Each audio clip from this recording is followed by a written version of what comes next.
Hello and welcome to round 2 of the Women's Candidates Tournament 2026 recap. My name is Svitlana. I am a Women's International Master from Canada, and I'm very excited to be back to PowerPlayChess for some recaps. In this video, we are covering a very fun game between Kateryna Lagno and Zhu Jiner. In their head-to-head score, before coming into this game, it was 1-1, so 1 win each. And although we haven't seen any decisive games so far in the women's candidates, I don't think it will stay that way for long, based on how some of these games have unfolded in a very double-edged way. So let's see it. Lagno was white here and she played e4. She is an e4 player, but Zhu Jiner played something a bit surprising, the French. She doesn't have very many French games up until this year, so it looks like this year is when she has started to play it more often, so it's a very interesting choice. Lagno responds with d4, then d5, and knight to d2. So white chooses the Tarrasch variation of the French. More recently and more often, Lagno has been playing knight to c3 instead, so not sure if this was a surprise, but they go on to play a theoretical line. Black plays this, very common in the French to now try to trade some pawns in the center, and white keeping the tension like this.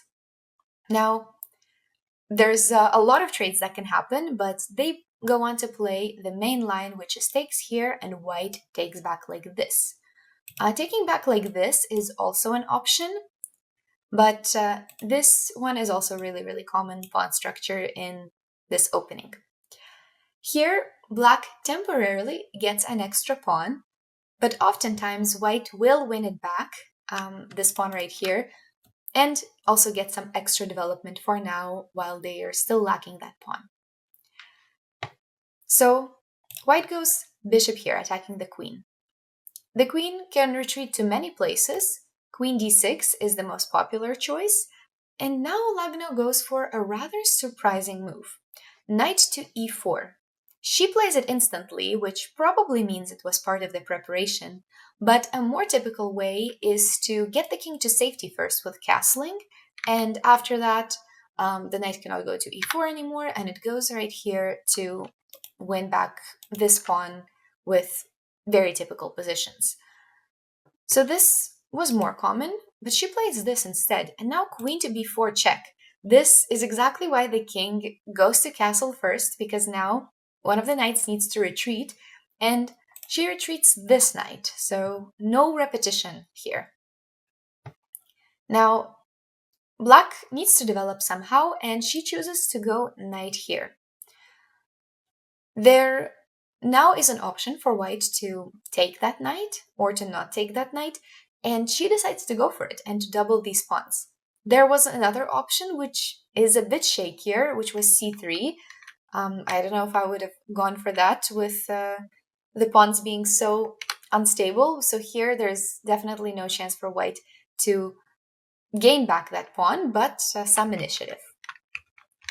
Instead, she takes the knight like this. And now the pawn takes back, and it looks like black's pawn structure has been ruined, but as we will see, it actually is very well protected. Protects the king super well, and it actually doesn't end up being a huge weakness in the long run.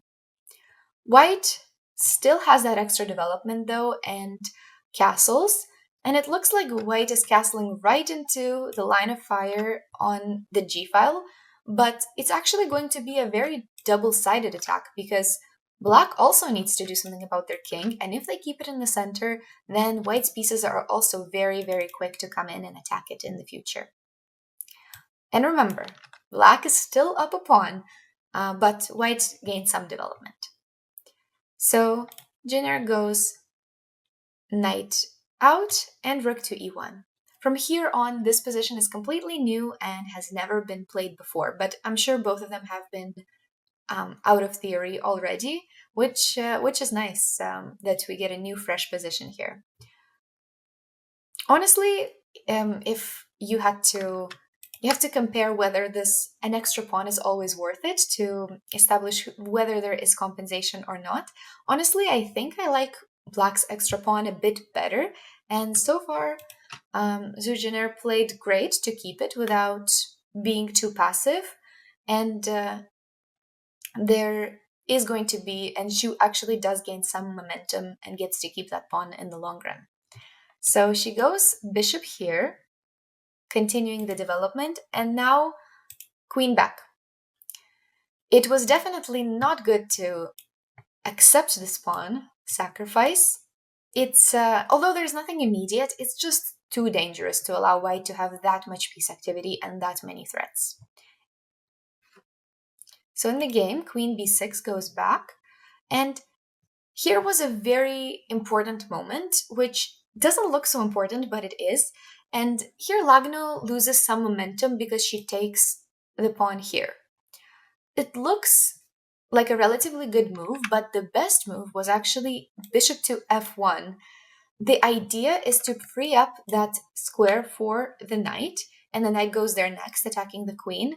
But I would say this is very difficult to see because when you're down a pawn, you want to play something quicker with more initiative because you want to try to prove that you have that compensation. But I guess sometimes those quiet moves are the good ones. So that would have been the best way for white to keep a minor advantage, but after this, she doesn't have that advantage anymore, and black is actually pretty safe and has some attacking chances of her own against this king, who is now not as safe as before. So now, white's idea is to play knight here and to finally get something started against the black king. If black takes the queen, then we can do this check, an intermediate move, and take the queen.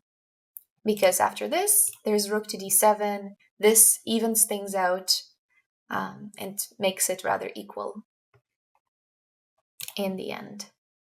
So instead, bishop e7, very solid. Of course, white, being down a pawn, tries to avoid the queen trade, which makes sense. And now, Jiner went into a longer think and played f5, and it was the best move.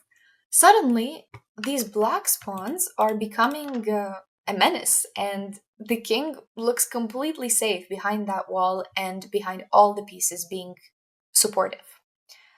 So the knight has to go back, and queen g4. Black is very happy with the queen trade. But Lagno is committed to the attack, no queen trade, and that puts her in a more difficult situation, actually. She plays f3. The queen retreats, and white's king is the one who's in a tough spot all of a sudden. So she goes bishop to f4, and that allows a very cool move by black. So first, knight to d4.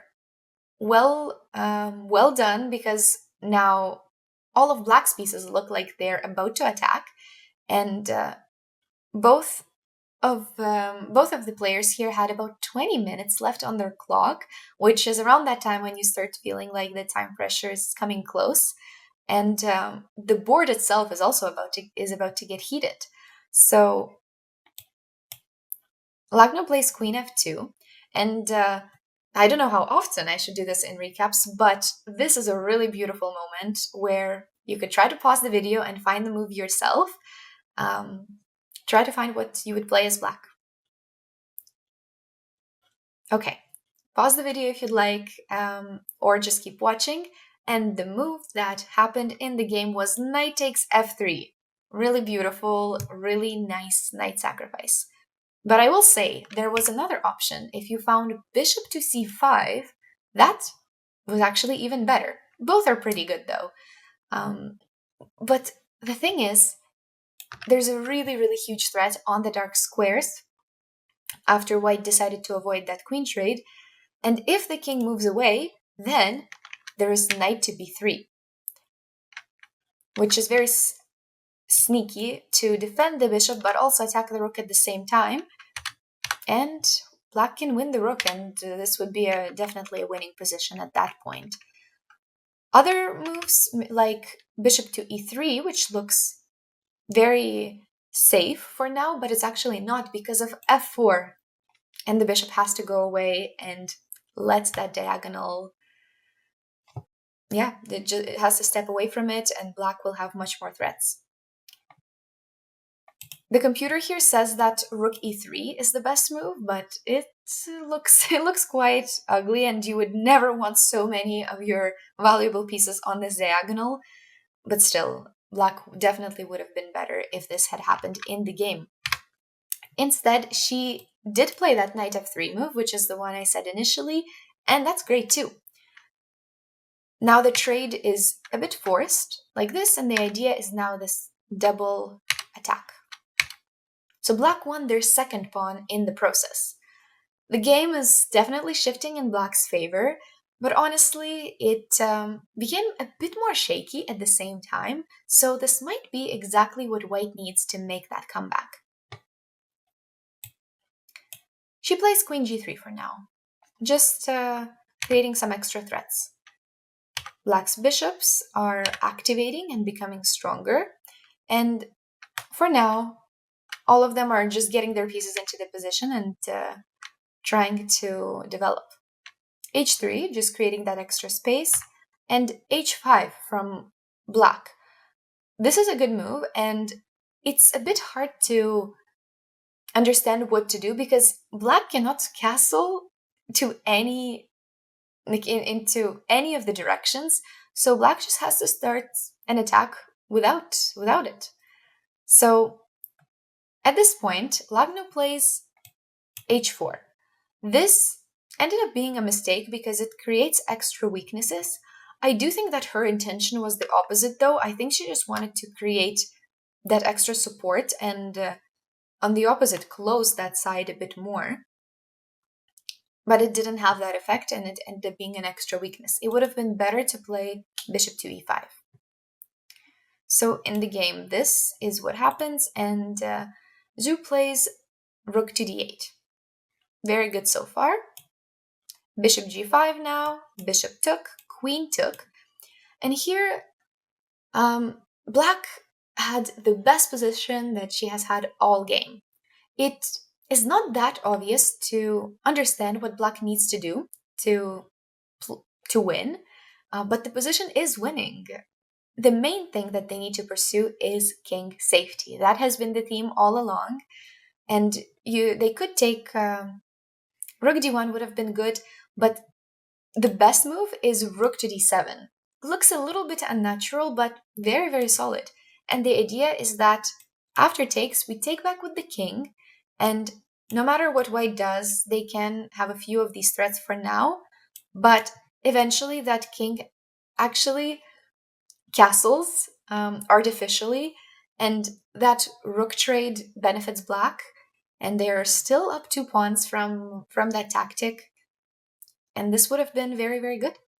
So rook d7, not a very easy move to see though, and instead she plays rook c8, which avoids that trade, and it does benefit white to keep those rooks on, but this gives white an even crazier chance. To be honest, that chance is so crazy that I'm not sure who would have even found it, especially knowing that they have less than 2 minutes on the clock each, so it's really time trouble, and in time trouble, the last thing you want to do is to play something that you can't fully calculate, but Lagno doesn't find it in the game. She just plays rook to d2.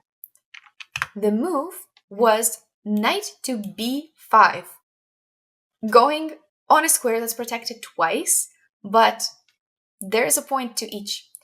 If the queen takes, then there's rook e6, another sacrifice, but all of it is worth it because this is a draw. With perpetual like that, or even better, like that. So that move leads to equality. Now what about bishop takes? This one, there's rook to c1, so now you see that rook to c8 is unfortunately placed because the queen cannot retreat, and if that trade happens, then bishop to c6, And of course, there's a lot to be done here in this game, but it's equal. The queen and the rook and the bishop and the pawns roughly are equivalent, and this could have been, an interesting imbalance to end it off at, but that's what this knight b5 move is all about. It leads to equality all throughout, and that was the way for Lagno to save the game. Honestly, a little bit crazy. Like I said, I don't think it's very likely that you would find it in such time trouble. But even there was even knight to d5 as an option. And this one is not as good because in one of the lines, there's bishop takes. And if rook here, then the queen can actually step out and let the rook take. And after king to d7, that bishop covers the d file. There are some, when the bishop was here, for example, there was a different line that would have worked. Let me find it. Like this. If the queen steps away here, then this is a problem. With rook to d8, which is another really fun move, and rook to d1 with check, winning back that rook. But here, it is not possible because of that bishop being here. So pretty subtle difference, but here this variation is better for black. Instead of all of that, she just goes rook d2, makes sense. And black goes queen to b4. Even though we didn't see that beautiful knight b5 sacrifice and all of these crazy variation, the end of the game was not any less beautiful. Lagno here played a really cool variation, but let me first show you how black could have won instead. So queen to g4 was the winning move. It's quite funny that both missed wins in the women's candidates today in round 2 were queen to g4. Divya missed that move as well. Something was really not right about that square today. And this move wins because after queen to f6, there is castles. Surprisingly, that is safe. The two pawns of an advantage are a big deal here alongside white's king problems, and black is all safe here after a short castle. So that would have been the win, but instead, after she goes here, it allows a very cool variation. You can try to pause the video, think about it, but it is rook e6. And after pawn takes, there is the perpetual. We have talked about it before, and that's exactly what happened in the game. If the king moves away, though, I just want to mention, this is not any better, and black can actually lose if they try to avoid the draw too much. And something like this would not be good. There's an even nice knight d5 final trick here. So that is not an option. White's sacrifice is basically forced to take. And there is now all these perpetuals. In the game, she played king to f8, but king e7 was also an option, which still doesn't evade the perpetual. But it's important to not take that rook here because queen f8 actually keeps the game going. It's slightly in black's favor, but still could have kept the game on. But instead, white doesn't have to do that and can just play for that draw. And the same thing happened in the real game where king f8 was played and they repeated moves after this and one final time like that. Very exciting game. Quite unfortunate for Zhu Jiner to not find a way to convert that advantage, but both ladies played really well. And as we can see, even these draws are great fights and there's a lot to learn from them. So that concludes round 2. All of the other games in round 2 in the women's candidates finished in draws on all the boards. So let's keep following these games at the women's candidates and let's see what happens next. I hope to see you next time.